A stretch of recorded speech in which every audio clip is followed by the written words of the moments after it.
तो hello guys, आज हम एक्सप्लेन करेंगे डरोरो सीजन 1 एपिसोड 22। एपिसोड शुरू होता है और हमें एक आदमी दिखाया जाता है जिसके साथ जुकाई एक पेड़ के नीचे बैठा होता है। और तब वो दूसरा आदमी जुकाई से कहता है कि क्या तुम भी डायगो राज्य में वॉर के कारण कुछ पैसे कमाने के लिए जा रहे हो। इस पर जुकाई कहता है कि मेरा वहाँ पर कुछ काम है। इतने में उनके बगल से टोहामरू और उसके साथी डरोरो को लेकर चले जाते हैं। इसके बाद हमें याकीमारू को देखते हैं और वो कहता है कि डरोरो मैं तुम्हें वापस लेकर रहूंगा। इतने में उसके पीछे वो घोड़ा भी आता है। इसके बाद हम डायगो को देखते हैं जिसे एक सैनिक कहता है कि आसाकुरा वाले हमारे नजदीक आते जा रहे हैं और वो यहाँ पर 1 या 2 दिन में पहुँच जाएंगे। जिस पर डायगो कहता है कि हमें उन्हें वहीं पर रोकना होगा, हम उन्हें अपने राज्य में आने नहीं दे सकते। इसके बाद हम टोहामरू को देखते हैं जो एक जगह पर होते हैं जहाँ पर उनका इलाज किया जा रहा होता है। तब ह्योगो टोहामरू से कहता है कि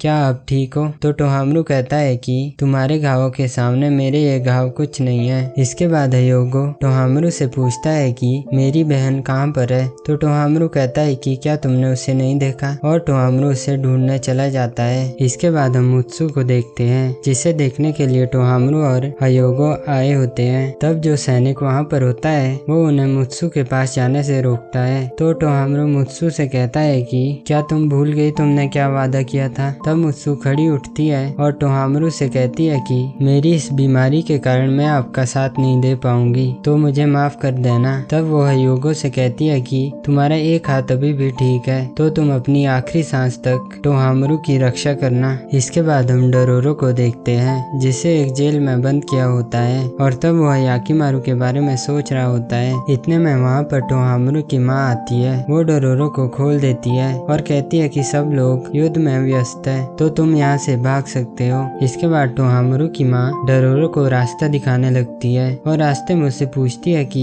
तुम याकीमारू के साथ कब से हो, क्या तुम मुझे बता सकते हो। इस पर डरोरो कहता है कि जो आपने याकीमारू से कहा कि आपने उसे खुद छोड़ा है, उसके बाद भी आप ऐसा कैसे कह सकती हो, और ये सब याकीमारू के साथ ही क्यों हुआ। इतने में उनके सामने से 2 सैनिक आते हैं। तब टोहामरू की माँ डरोरो को अपने कपड़े में छुपा लेती है और उन 2 सैनिकों को वहाँ से भगा देती है। और तब याकीमारू की माँ डरोरो से कहती है कि अब सैनिक जा चुके हैं, तो तुम अब बाहर आ सकते हो। जिस पर डरोरो को अपनी माँ की याद आती है और वो टोहामरू की माँ को माँ कहकर पुकारता है। तब टोहामरू की माँ उससे कहती है कि तुम्हें यहाँ से जल्दी जाना होगा। तब टोहामरू की माँ डरोरो को एक सुरंग में ले जाती है और उसे कहती है कि मैंने डायगो राज्यों के लोगों के लिए याकीमारू के साथ ऐसा किया। इतने में हम मुत्सु के कमरे के बाहर एक सेविका को देखते हैं जो उसके लिए खाना लाई होती है, पर वो वहाँ पर नहीं होती। इसके बाद सीन डरोरो पर शिफ्ट होता है और वो वहाँ से बाहर पहुँच चुके होते हैं। तब टोहामरू की माँ डरोरो से कहती है कि अपना ध्यान रखना, और फिर डरोरो वहाँ से चला जाता है। इसके बाद हम टोहामरू को देखते हैं जिसके पास ह्योगो आता है और उसे बताता है कि मुत्सु यहाँ से चली गई है। और फिर हम मुत्सु को देखते हैं जो घोड़े पर बैठ कर कहीं जा रही होती है। इसके बाद सीन डरोरो पर शिफ्ट होता है जिसके पीछे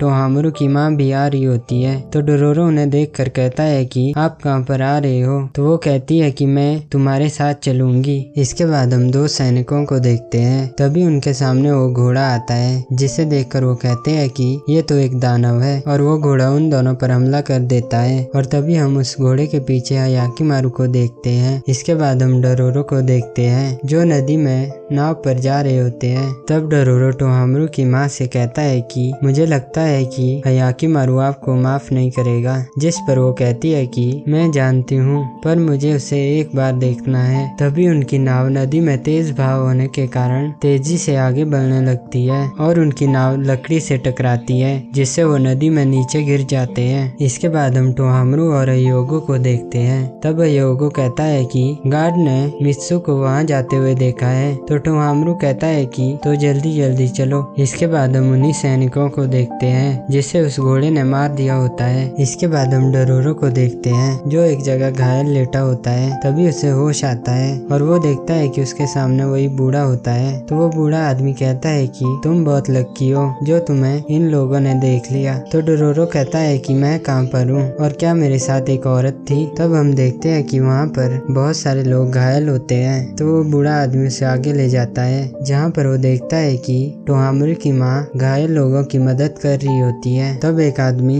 डोरोरो से पूछता है कि मुझे लगता है कि ये औरत डायगो की पत्नी है, जिस पर डोरोरो मना कर देता है, पर वो सब लोग स्माइल करते हैं। और तब वो आदमी बताता है कि यहाँ पर वो लोग हैं जिसके पास जाने के लिए कोई घर नहीं है, और जो लोग भी वायरस के कारण बीमार है वो लोग भी यहाँ पर है। जिस पर डोरोरो कहता है कि ये सब डायगो के कारण हो रहा है। तब वो आदमी कहता है कि ऐसा नहीं है, डायगो तो केवल अपने राज्य को बचा रहा है। तभी एक और लड़का कहता है कि तुम तो हमेशा ऐसा ही कहते हो कि जैसे तुम सब कुछ जानते हो। और फिर सीन शिफ्ट होता है और हम डोरोरो को एक छोटे घोड़े के पास देखते हैं। और तब डोरोरो कहता है कि मैंने सुना कि तुमने अपनी माँ को खो दिया है, और इस घोड़े की माँ वही घोड़ा होता है जो हायाकिमारू के साथ होता है। तब वो बूढ़ा आदमी डोरोरो से पूछता है कि तुम डायगो की पत्नी के साथ वहाँ से तो आ गए हो, अब क्या करोगे? तो डोरोरो कहता है कि मैं अभी भी सोच रहा हूँ। और इसके बाद डोरोरो टोहामुरू की माँ के पास जाता है और उसे कहता है कि हम कुछ समय तक यहाँ से आगे नहीं जा सकते। तब टोहामुरू की माँ डोरोरो से कहती है कि जब हायाकिमारू पैदा हुआ था तो मैंने उसे रोते हुए सुना था, पर तभी अचानक वहाँ पर बिजली चमकी और उसके बाद ऐसा हो गया, और मुझे लगा था कि वो मेरी जिंदगी में सबसे कीमती चीज है। तब डोरोरो कहता है कि अगर हमने हायाकिमारू को अभी नहीं रोका तो वो एक दानव बन जाएगा। जिस पर टोहामुरू की माँ हैरान हो जाती है। तो डोरोरो कहता है कि हायाकिमारू के अंदर की दानवी अग्नि ताकतवर होती जा रही है, पर मैं इस बारे में कुछ नहीं कर पा रहा हूँ। इतने में उनके पीछे एक आदमी आता है जो कहता है कि यहाँ पर डायगो की सेना आने वाली है। इसके बाद हम कुछ लोगों को वहाँ पर देखते हैं, जिन्हें एक आदमी बताता है कि मैंने वहाँ पर देखा कि कुछ लोग मर चुके थे और जो बचे थे वो बहुत डरे हुए थे। जिस पर एक और आदमी कहता है कि क्या आसाकुरा वालों की किसी और के साथ दुश्मनी थी? तो वो आदमी कहता है कि उनमें से कुछ लोग कह रहे थे कि दानव का राजा आ चुका है। इतने में डोरोरो और टोहामुरू की माँ भी वहाँ पर पहुँच जाती है और वो ये सुनकर हैरान हो जाते हैं। और इसके बाद हम एक तूफान को देखते हैं जो कुछ सैनिकों को मार रहा होता है। तब वो तूफान थम जाता है। तब हम उस घोड़े को देखते हैं और हायाकिमारू उस पर बैठा होता है, जिसके चारों तरफ लाल आग जल रही होती है, और वो उन सैनिकों को मारने लगता है। इसके बाद हम मुत्सु को देखते हैं जो हॉल ऑफ हेल में जा रही होती है, और वो अंदर चली जाती है और वहाँ जाकर 12 दानवों से एक सौदा करती है कि उसके शरीर के बदले तुम डायगो राज्य की रक्षा करोगे। और इतने में टोहामुरू और हयोगो भी वहाँ पर पहुँच जाते हैं, और तभी वहाँ पर जोरों से हवा चलने लगती है। और तब वो दानव मुत्सु से कहते हैं कि जो सौदा डायगो ने उन दानवों से किया था उसको पूरा करने के लिए केवल हायाकिमारू का शरीर उन्हें चाहिए। और तभी वहाँ पर बिजली चमकती है और हम टोहामुरू को गुस्से में हायाकिमारू का नाम लेते हुए देखते हैं। इसके बाद हम डोरोरो और टोहामुरू की माँ को देखते हैं जो एक पहाड़ पर जा रहे होते हैं। तब डोरोरो कहता है कि हमें पता नहीं है कि वो हायाकिमारू ही है। और डोरोरो टोहामुरू की माँ से पूछता है कि जो आपने मुझे हायाकिमारू के बारे में बताया, क्या आप ये बात हायाकिमारू को बता सकते हो? अगर आप उसे ये बात बताओगे तब उसे पता चलेगा कि उसकी माँ उसके बारे में क्या सोचती है। इसके बाद हम हायाकिमारू को देखते हैं जो उन सैनिकों को बहुत बुरी तरीके से मार रहा होता है, और उन्हें मारने के बाद वो डायगो राज्य की ओर बढ़ने लगता है। और तभी उसके सामने टोहामुरू, हयोगो और मित्सु आ जाती है। हयोगो और मित्सु के हाथ भी जुड़े होते हैं और हम देखते हैं कि उनके अंदर भी दानवों की ताकत आ चुकी होती है। तब टोहामुरू की आंख के ऊपर एक और आंख आ जाती है और उसकी दूसरी आंख भी वापस आती है, जिस पर हायाकिमारू कहता है कि वो मेरी है, और वो टोहामुरू पर हमला कर देता है। और टोहामुरू हायाकिमारू से कहता है कि डायगो राज्य को बचाने के लिए मैं तुमसे तुम्हारा शरीर लेकर रहूंगा। और 22वां एपिसोड यहीं पर खत्म हो जाता है।